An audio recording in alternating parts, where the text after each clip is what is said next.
Hey, everybody. Welcome to this episode of the Gig Money Podcast. I am Cody. And I'm Andrew.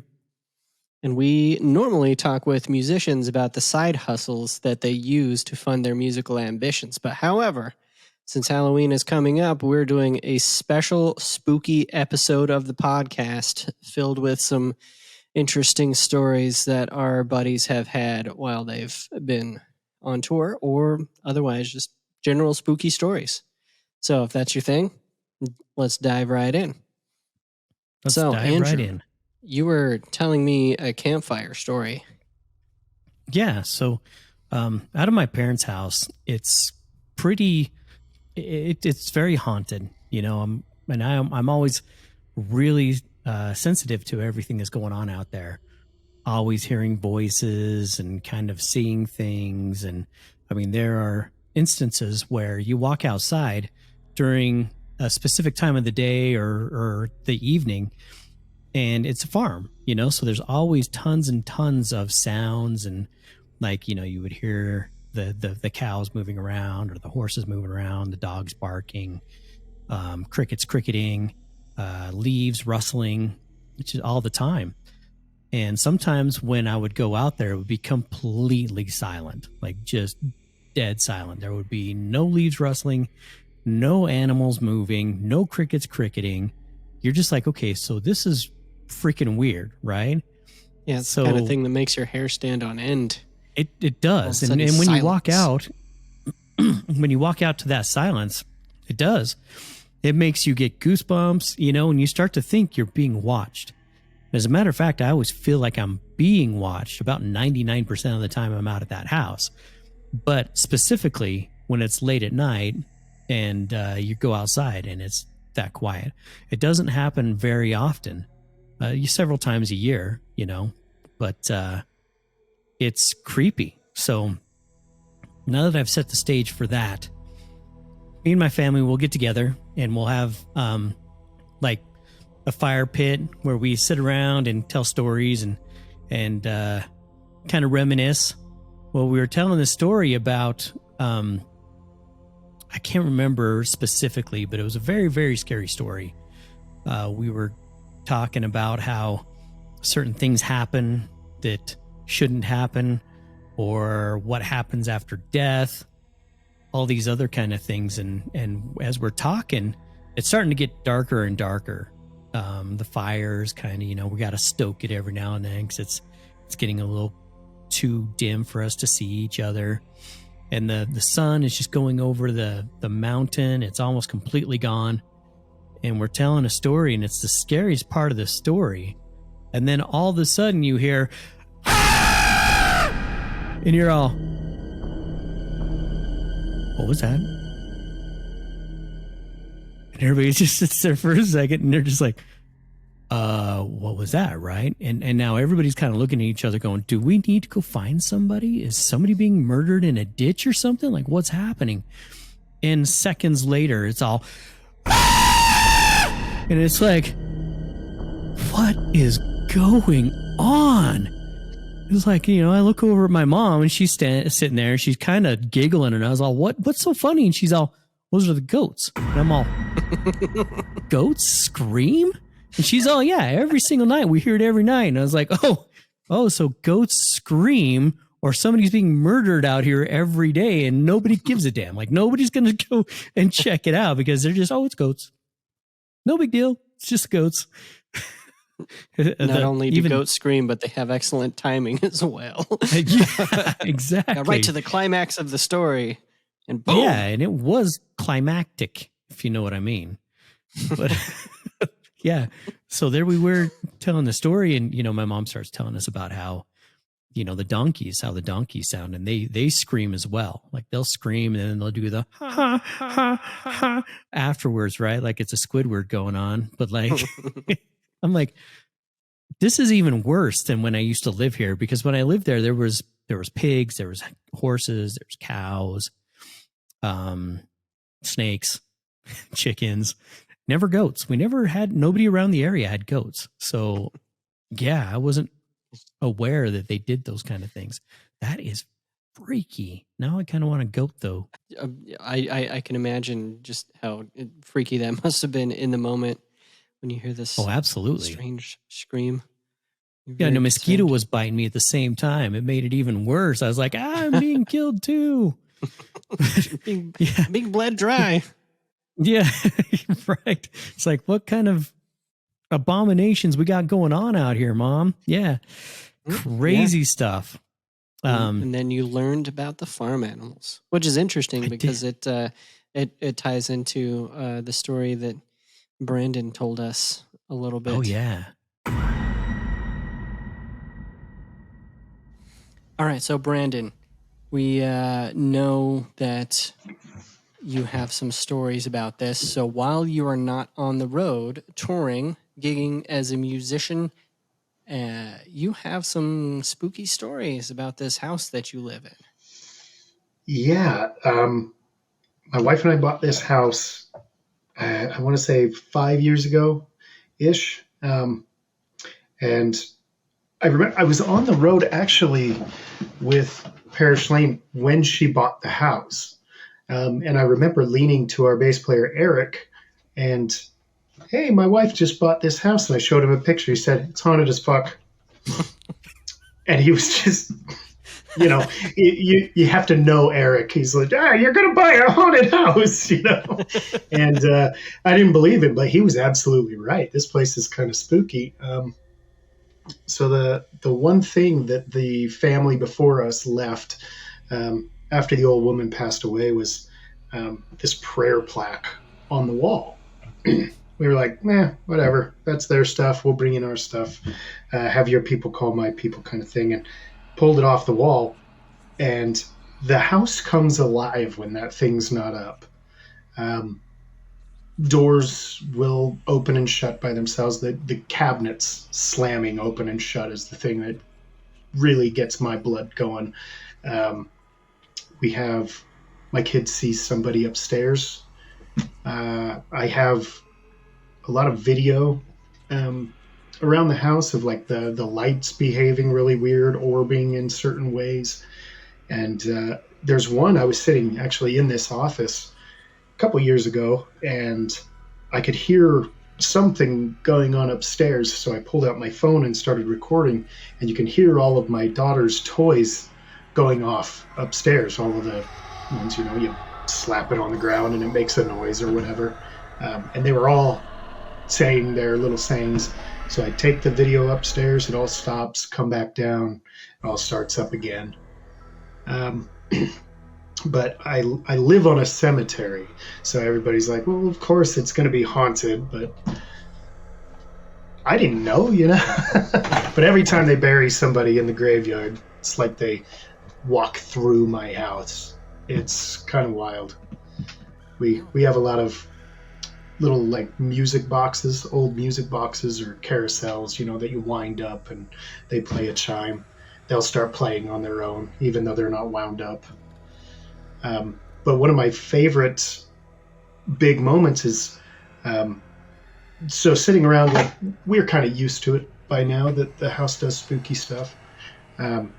So there's noises like people are walking, doors, that kind of thing all the time.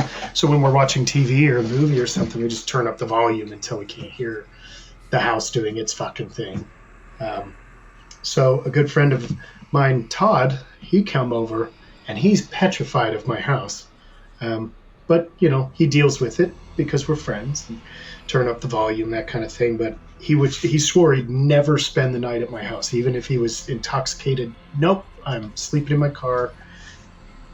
So one day we had a party across the street and I brought in, he really likes those Arnold Palmers. So he had enough, he didn't feel safe. And I was like, hey, just come and crash at the house. It's fine. It's like, okay, I'm uncomfortable with this. I don't like this. I'm going to do this. But no ghosty better touch me. And so we come in, it's 2:30, 3 o'clock-ish in the morning, who knows. I go off to bed, good night. He lays down on the couch, and it wasn't 2 minutes later, I hear him let out, this ungodly scream, like full-grown ass man scared to death scream, and then he hits the ground, just slams onto the ground, and I'm freaking out. I'm in my bed, I'm freaking out. Like nothing scares this dude. He's a big dude. So I run out into the living room where he is, and I find him down on like all fours, just shaking. And it's like, dude, what happened? And he lifts up his head, and he is crying, laughing. And he said, your cat jumped on my chest. It was the cat.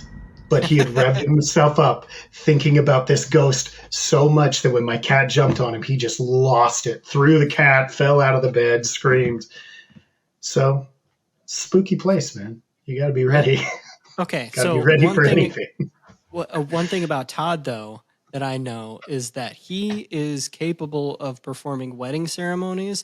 I think that means he is ordained, right? So, why did he not just go in and perform an exorcism of the house? I could see in my head Todd, this big, tall, beardy dude, performing an exorcism in your house so that he would feel better sleeping in your house for that night. I definitely think he would, but I have a rule. Nobody can exercise whatever's in my house. I don't want to kick them out. That just seems mean. You know, they live here too. So I feel like a lot of times that actually makes things worse. So it hasn't helped. All right. Well, awesome. Yeah. You heard it here, kids. I have another memory that you told me a story about the scratching at the window one night, and you ended up having to get a firearm because you were so scared. I heard this story, and the hook was still in the car door, right? It's something, you know, maybe scarier than that. I think it's scarier than that.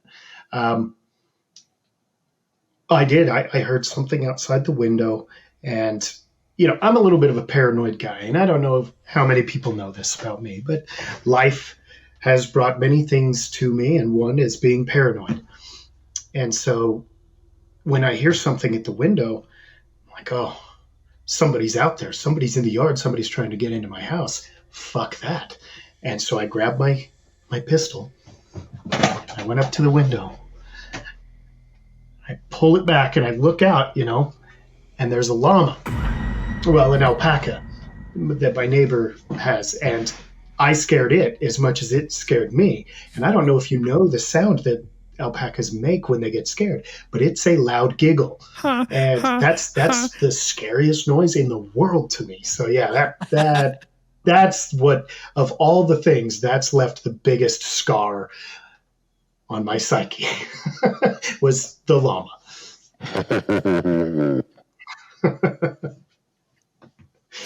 Oh boy, I love that. They're story. terrifying. I love it. They're terrifying. Okay, so the only thing that's haunting your house is a llama. Perhaps. I mean, there's some things. There's some things that I'm not really sure how they fit, but you know what? I'm blaming cats and llamas for most of it. Yeah, cats and llamas. Debunked here on the Gig Money Podcast. Somebody had to. All right. Well, thank you for sharing those spooky stories with us. We'll definitely have to. Spooky stories with Brandon.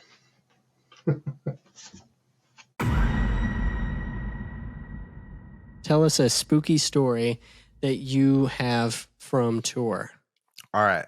So I think the spooky story definitely works out for here since you were involved with it. And I'm going to need some help remembering parts of it because I feel like I was definitely leading the charge into this crazy situation and had a little bit too much fun before we got there. I will offer what I remember. I remember that we played the show in Colorado Springs and there's nobody there. There's probably 10 people there. There's just 2 people in there that are just going off, dancing all night. They were dancing. And I think that we ended up like just drinking. We were there like all day or something like that. So we had been drinking at the bar all day. We play the set to nobody. And then afterwards, we're just getting right back into drinking. And these people are like, "Oh, come to our house," or something like that. Or we don't live far. It's always like they don't live far, and that's why we're gonna do it. So we go roll up, and I remember it was like quite the ride over there because they're all lit, and not who was driving though. They were not lit. But we get to the house. So there was one sober person there this whole time too. I don't remember who that was that day, but it was not me. And I don't remember what we did first. I think that we smoked some weed. And to know if you're not from the Colorado area is all these substances are going to hit you like a freight train when you get up in the mountains. Like if you're going to have one drink, you basically should have just, it's like equivalent to drinking like 5, you know, you're going to be feeling that shit right away. And if you're smoking, and at the time I didn't really smoke, so just a little bit of smoke and you're hitting new levels. But these people like had, I don't remember like what we did in there, but we ended up in their basement somehow, and they got like a pool table down there, and then they're like, "Oh, we're gonna put what's it called on TV, or like their music video or something like that," and we're like, "Oh, you're in a band." And then we this kind was of one of the bands that opened the show. Actually, they played. It was just a 2-piece band. Yeah, it was just a 2-piece band. They played that show. They played the show, and What? they were doing the whole. It was like a very David Bowie type experience that you might be able to accomplish with 2 people, and it was. There was nobody at the show, so unfortunately, nobody witnessed. Damn, I was at the show and I missed that shit. Yeah, exactly. But you watch their performance and you think, okay, this is just an act. You know, this is interesting. This is fun. It was not an act. That's who these people were. They're like psychedelic experience. I mean, there's nothing wrong with that, but we were in deep at that point. And then so we're like playing pool and we're drinking, we're smoking. It's like chill. It's a little weird. It's not too bad though. Like everybody's kind of vibing.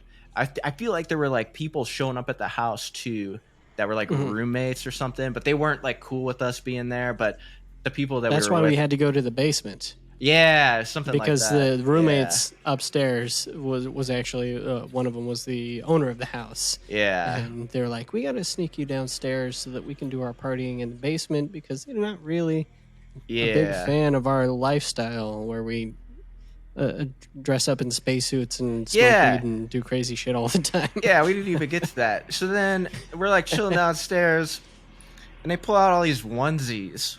And there's some picture I have somewhere of me in one of these fucking onesies, but like they put on the onesies and everybody's like dancing, stuff like that.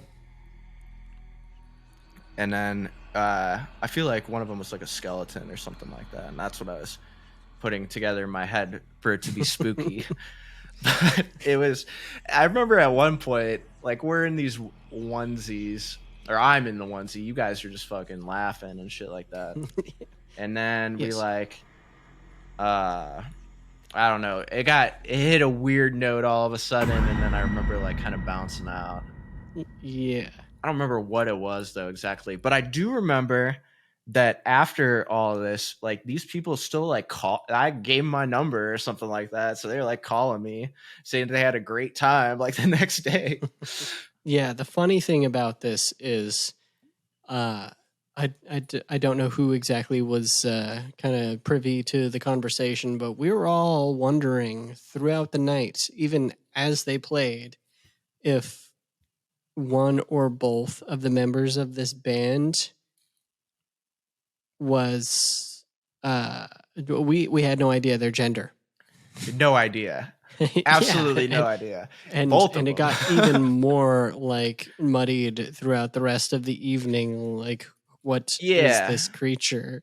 And they became very, very strange. Yeah, we weren't we were under the impression that this was more of a party and less of like a weird sex party.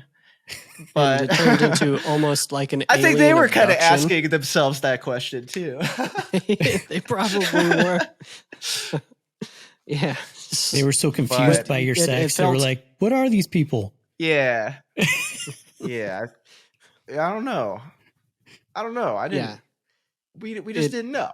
That's all. It truly felt like it started out with the promise of there being a party, and it turned more into an alien abduction type scenario. Yeah, there wasn't anybody else get out of here party. Before we get probed. It was like the band and them. To know.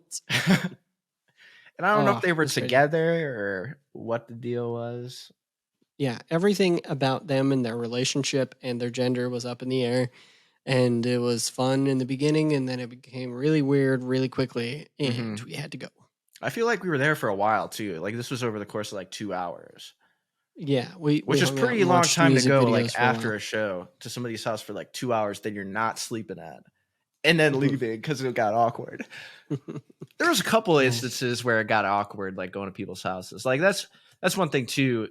Like, if you're going to be touring, is, like, you're going to stay at a lot of people's houses, and that's chill. And I've met a lot of people and a lot of cool people staying at their house. And I've met a handful of interesting people that I've stayed at their house. I don't know if we were going to sleep there or what the deal was, but I think that was probably the hope that we wouldn't have to sleep in the van. Have a nice, like, soft carpet to sleep on rather than sleeping on the floor of the bus between benches and stuff like that. Right. But it was too weird for that. But yeah, it was spooky to the point where like I'm tired as hell and I want to go to sleep, but I'm not going to do it here. Yeah, there's certain places that you just can't fall asleep at comfortably, and that was one of them that I'm glad that we didn't poke around and find out. Yes, they just come into the area with a laser gun and point it up your ass. Oh, and the reason why there was the reason why there was the gender confusion was because the person told us that they were named Robot Peanut Butter as their name. Yep, Robot Peanut Butter. I remember. That's what we referred to them as. It's hard to decide. It's hard to go exactly from there. Yeah. I give them RPB. Yes. So it was a very spooky experience.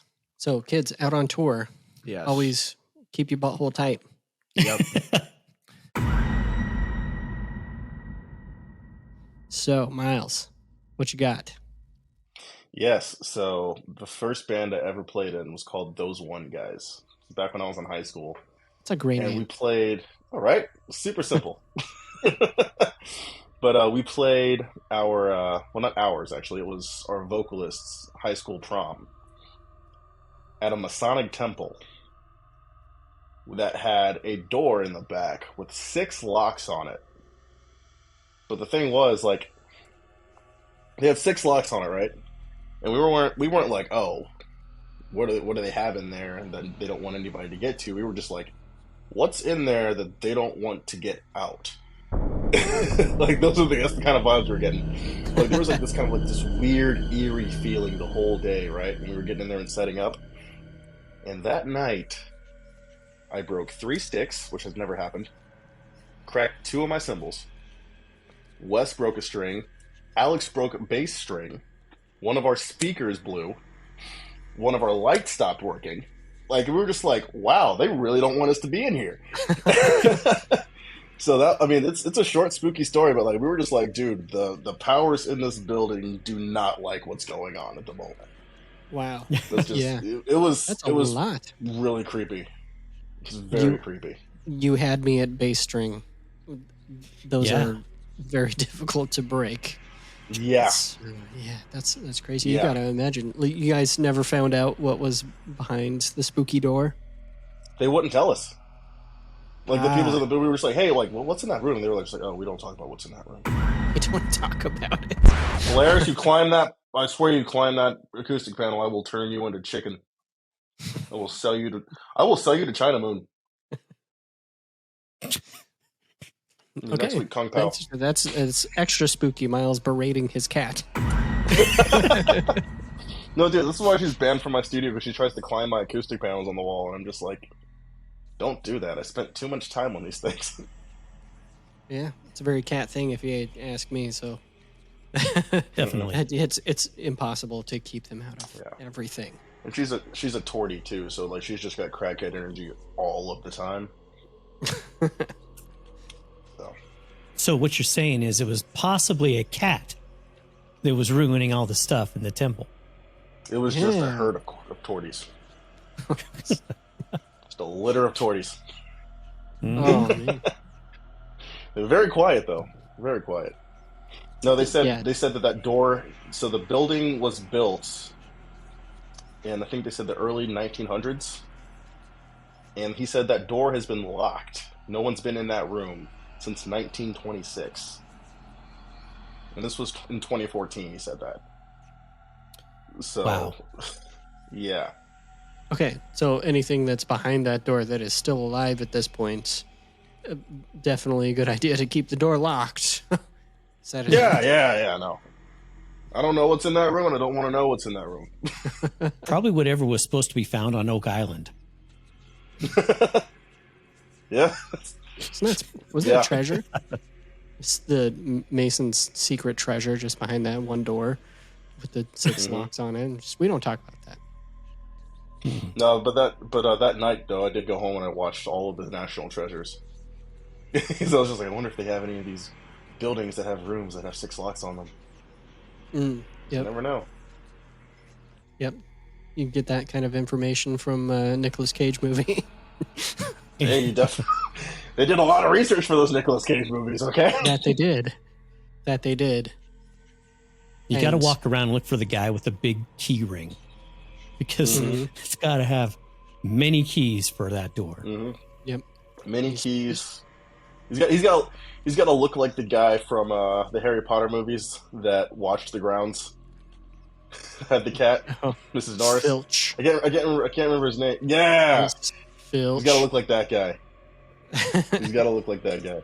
Yep. And robes and a hood. Mm-hmm. And he's the secret Grand Master of the Masonic Temple. And he's not the public Grand Master. He's the secret one. Mm-hmm. He's the actual guy pulling all the strings and opening up all the doors and feeding all of the beasts.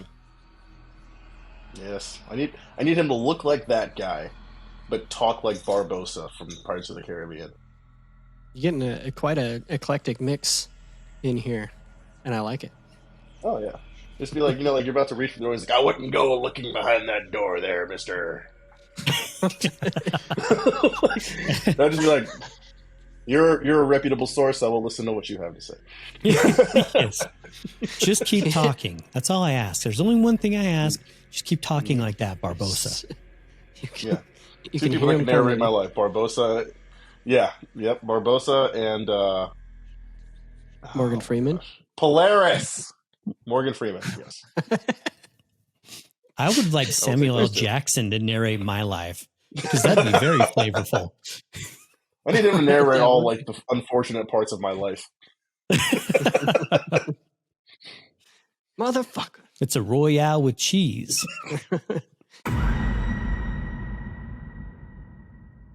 All right, Cody. Now, you were telling me a story, and I would like to hear more about that story in a pool.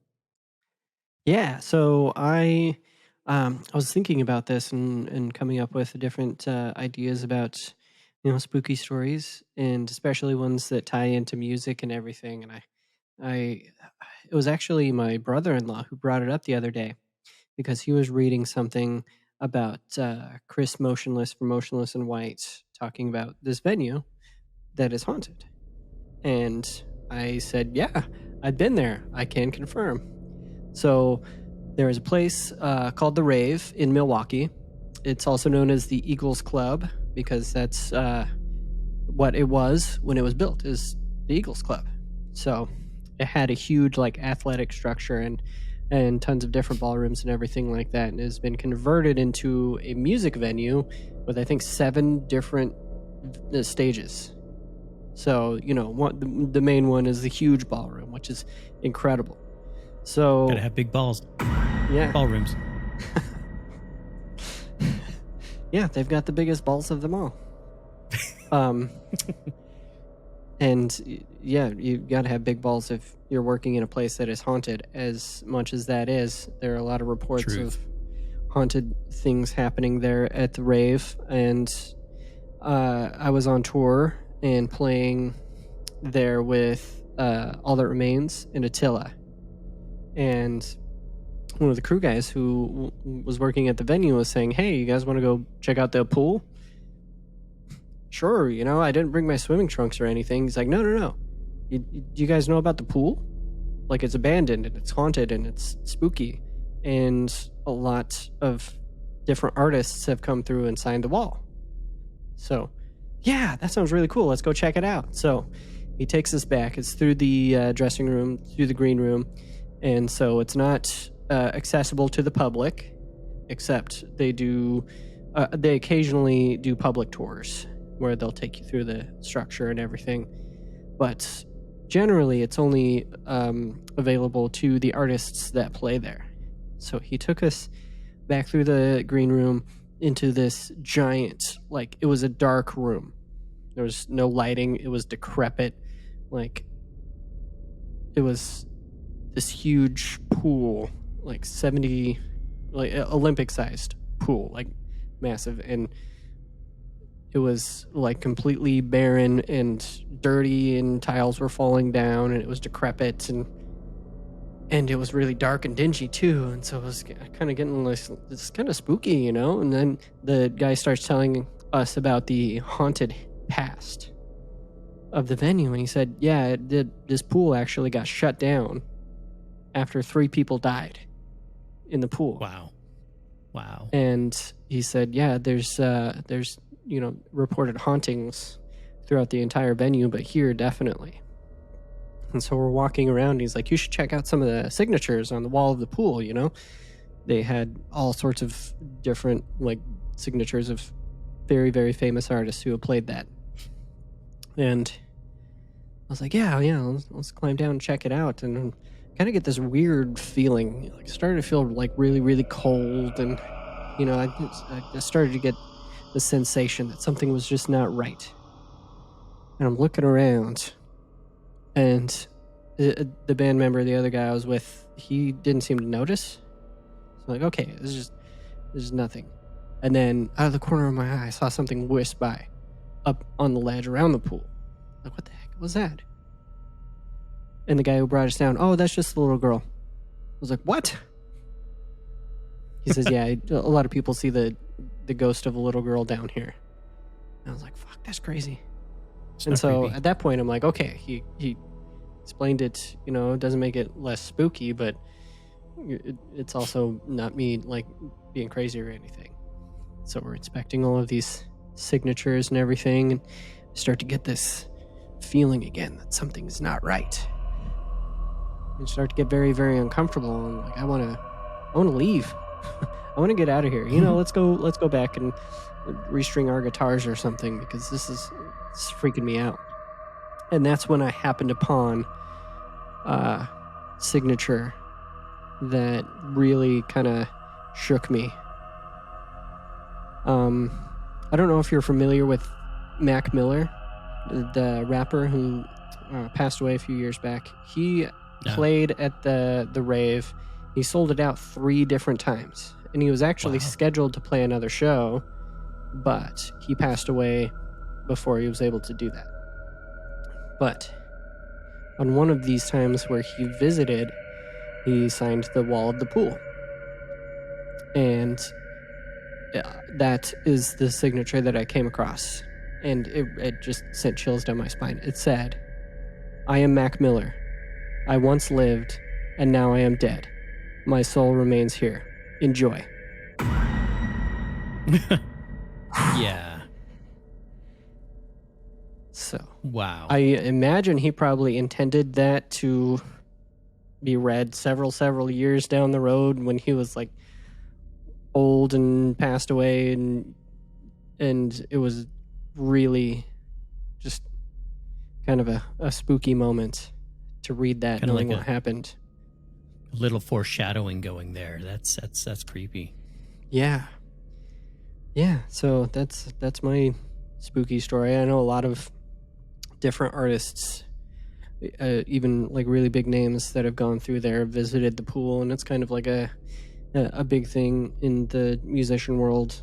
Anybody who plays there to check it out, and occasionally ghost hunters or public tours and stuff are available too. But it is crazy. Now I kind of want to go and see it. Yes. Sounds like a creepy yet good experience. Like a bad experience that you'll always remember. Yeah, but you get the history of all of the different artists who have signed the wall, and you see all of that, and you get the history there, while you're hearing footsteps. Like, what the hell is that? It's a ghost. So it's just a little girl. Did you know that according to some theorists, some demon theorists, a lot of demons show up as little girls to kind of make you feel a little bit more, safe. If it's a little girl, it's not that scary, unless it is. But that's what they say. I don't know if that's true or not, but it's what I heard. Well, those demons are out of touch because ever since The Exorcist, you don't fuck with little girls running around in dark spaces. or yeah. So. But it always does seem to be the young girls, though, that are, in movies. Gives it that extra creepy factor. Yeah, it's the creepiest ones. Yeah. But what wouldn't be creepy, though? I mean, a puppy? I don't know. You see a ghost puppy running around? Oh, yeah. You'd have to follow it around and, offer it a ghost snack of some kind. Right. See if it would ghost sit and ghost fetch. Find out if it's a boy or a girl. You can be like, here, boy. Here, girl. All right. Off the topic. Anyway, yeah. So I have got a spooky story. And although it's not music related, neither was my first one. I don't really have anything that's very music related that happened that was spooky. Well, I think that's a fortunate thing because it's not normal to be haunted while you're playing shows and stuff. True. However, that would be a few extra guests. That's true. Got to look at the bright side, though. Those bastards, sneaky ghost bastards, man. Yeah, there was a place in Brigham City, kind of where I grew up, that was called the Indian Schools, right? And in the Indian schools, it was for Native Americans, of course. Back in the day, we referred to them as Indians. Actually, there's even an eye up on the hill behind where the Indian schools used to be, and the eye hasn't gone away. I mean, it's not like Sauron's eye. It's like the letter I, right? Big capital letter I right on the side of the mountain. And nobody really takes care of it, or tries to keep it up, do any keep up on it. But it tends to just be there, and they take care of on the other side of the mountain, they have the B for box elder, right? So you got the B and you got the I. The B gets taken care of all the time. The I doesn't, and they both look pretty similar. So it's like, okay, maybe something's keeping that eye there. You never know what's going to happen or what's happening to it. But there was just all these tons and tons of buildings, and they were all kind of in rows. Some of them were this way at the ends. Some of them were this way, kind of side by side. But they were all very decrepit. They were all pretty well beat. Nobody'd been in them or really used them for decades. There were a couple of nice buildings that were still being used as like a school. There was one that was a furniture warehouse where you could go and buy furniture, but the rest of them were all just broken up. Windows broken out, bricks kind of coming out of it. They were all brick all the way around. Roofs that were kind of slouching. You could tell that the braces on the inside were gone.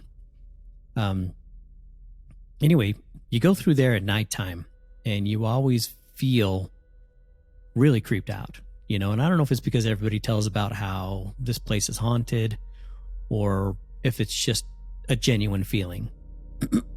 But we had several people that we would go in there every now and then just to kind of, you know, get a rise, you know, get a rush, see, you know, if we could see anything or feel anything. There was also tunnels underneath the school that connected all of the all of the buildings together. And I've heard that, I'd never seen them, but I'd heard that people would go down in there and skateboard, and there's pentagrams and, you know, all types of stuff that, you know, kids do. So, and I'd been in a couple of the buildings before. One of the buildings was really bad. Like the floors, you've seen movies where you go into a building and it's old and decrepit and you got the floorboards that are showing, and then there's like this big hole and it's got all the cracks going around whatever was on top of the boards and everything, and you can see to the floor below you. That was legit. Like that was real. All over through this building. It was pretty wild. You had to be very, very careful where you stepped and where you went. And this was during the day because I refused to go at nighttime because I'm a chicken. But it's very wise. Flamingo. It just reminded me of really big flamingos. Anyway. Tasty. Yeah, it's what's for Thanksgiving. So I'm walking through this building and it's kind of cool. You know, you've got people who had spray painted dicks in there and stuff. I mean, that was interesting, but there was just a lot of interesting things to see. There was still some murals and stuff of people who had been there from the old days, like the people that were being taught in the school, right? Obviously Native Americans. So that was kind of cool to see. We went into a building where there was a full bowling alley, and that was just amazing. I was like, wow, this could be getting utilized. This would be really awesome to use. Now, granted, it was decrepit a little bit. It could have been fixed up, and they may have fixed it up and used it for a minute. These buildings have since been torn down. The majority of them. There's probably maybe 10 of them left that they've turned into apartments or townhouses. I'd never want to live there. It just, there's way too much creepy vibes going on there. But yeah, we would go there at nighttime, and I remember this one specific nighttime we'd gone there, kind of trying to scare these girls that we were trying to maybe meet and get along together. And we were out there. Sense. In the biblical sense of okay. Everything was Christian-like. Of course. And consummate gentleman. Yes, opening doors and all that kind of stuff for them, you know. Yeah, so we're walking around and we decided to kind of split up.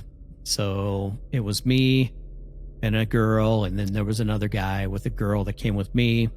And then there was another couple, two other couples that went a different way. And we were just like, okay, let's split up and let's see, you know, kind of what creepy things we can see. Because with us all together, we were kind of feeding off of each other and it wasn't that creepy. So I was like, we got to get a little bit more sparse. Because being together, we all feel too safe. So be walking around, and again, you know, like I said about my parents' house where it would get super quiet, there were areas where you'd walk in and it would be super quiet. And you're just like, okay, now I feel like something's watching me. I feel like something's going on. And then you start, you know, looking up in all the windows and you're seeing shadows. And, you know, could be your mind playing tricks on you, but you swear it.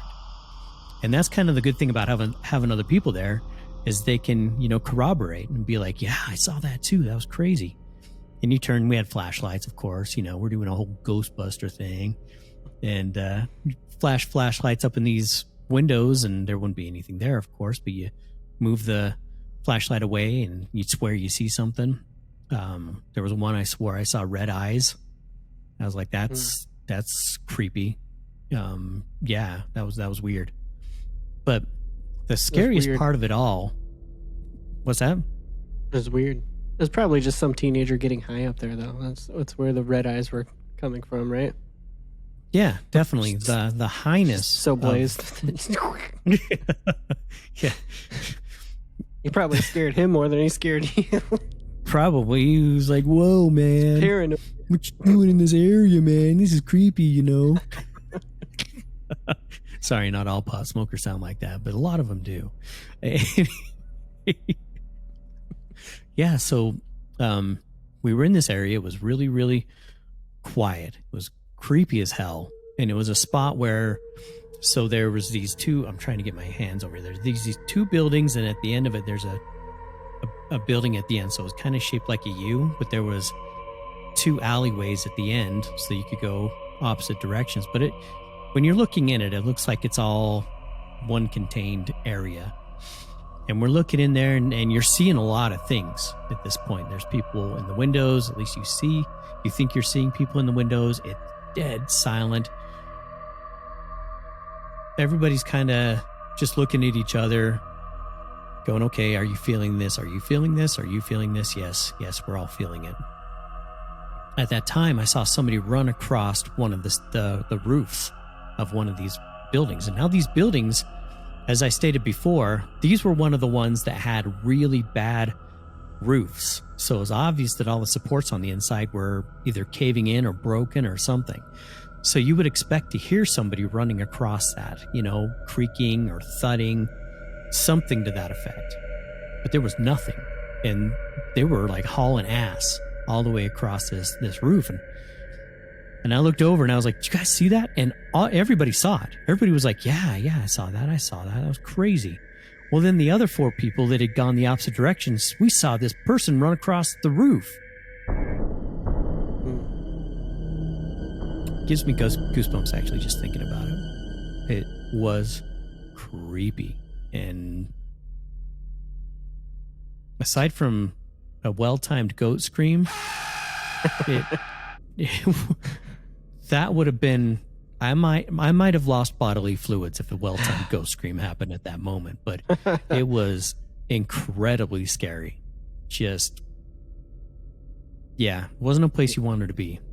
That sounds very unsettling in the moment, just seeing a figure move silently across the roof. And it was, it looked like a person. So, it looked like a body. It was a shadow. You really didn't, it wasn't like, it didn't have like a bald head with gleaming lights off it or anything, but, you could see the silhouette and it'd run across and you're just like, did I see that? Did you see that? And everybody's like, yeah, we saw that. Yeah. Now I do know that people would go there and,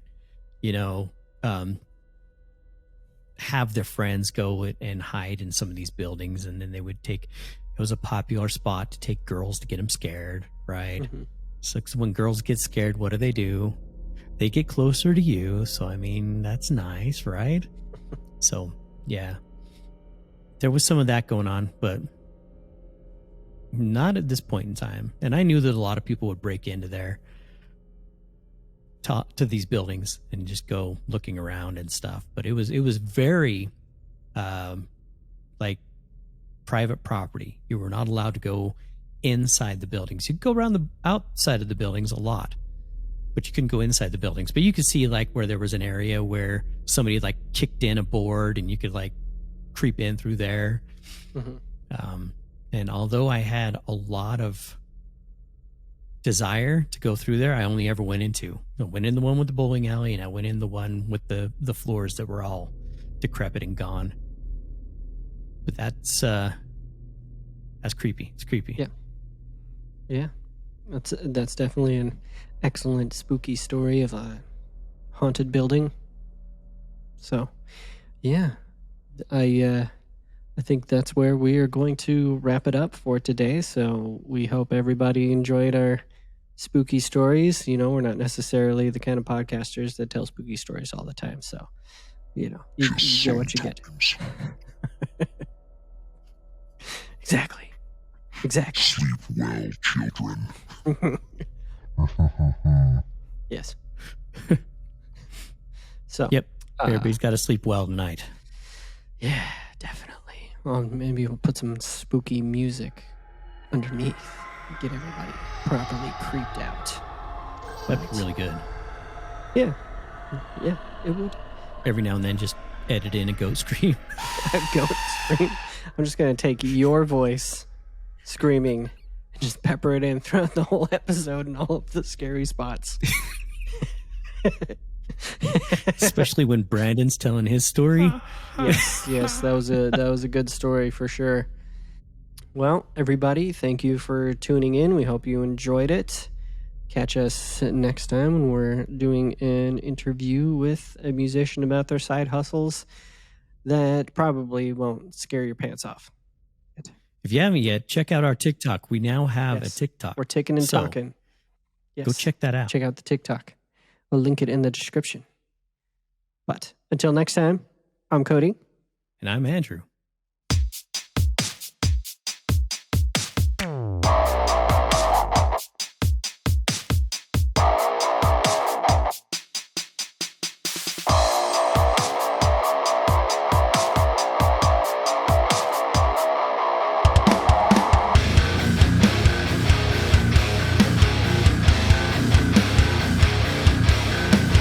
Every day I'm hustling.